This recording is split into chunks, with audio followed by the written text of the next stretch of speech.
मुंबई अहमदाबाद राष्ट्रीय महामार्ग क्रमांक 48 वर दररोज होणाऱ्या तीव्र वाहतूक कोंडीमुळे नागरिकांचे हाल होत असून या समस्येवर दीर्घकालीन आणि पर्यायी उपाय शोधण्याच्या दृष्टीने आमदार विलास दरे यांनी विरार सफाळे परिसरातील जलवाहतुकीचा प्रत्यक्ष पाहणी दौरा केला।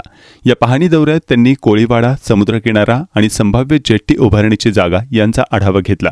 यावेळी संबंधित कोळी समाजाचे प्रतिनिधी आणि स्थानिक नागरिकही उपस्थित होते।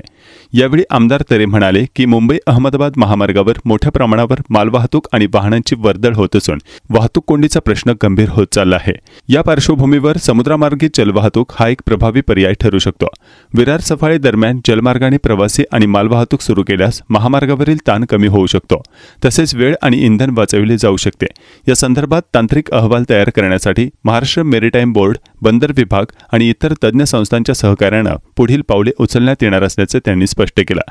जलवाहतूक प्रकल्पासाठी अपेक्षित लाभ म्हणून महामार्गावरील वाहतूक कोंडीत लक्षणीय घट, वेळ आणि इंधनाची बचत, पर्यटनास चालना, कोळी समाजाला रोजगाराच्या नव्या संधी, पर्यावरणपूरक वाहतूक सुविधा उपलब्ध होऊ शकते। शेवटी आमदार दरे म्हणाले की आपण फक्त समस्येकडे बोट न दाखवता पर्याय शोधून तो अंमलात आणणे हे लोकप्रतिनिधी म्हणून आपले कर्तव्य आहे। जलवाहतूक ही भविष्यातील गरज असून ती शक्य तितक्या लवकर प्रत्यक्षात आणण्यासाठी आपण प्रयत्नशील राहू। यावेळी आमदार विलास दरे, मारंबल पाड्यातील आणि जलसार गावातील स्थानिक ग्रामस्थ, फेरीबोटचे व्यवस्थापक राज सोनवणे आदी कर्मचारी वर्ग उपस्थित होते।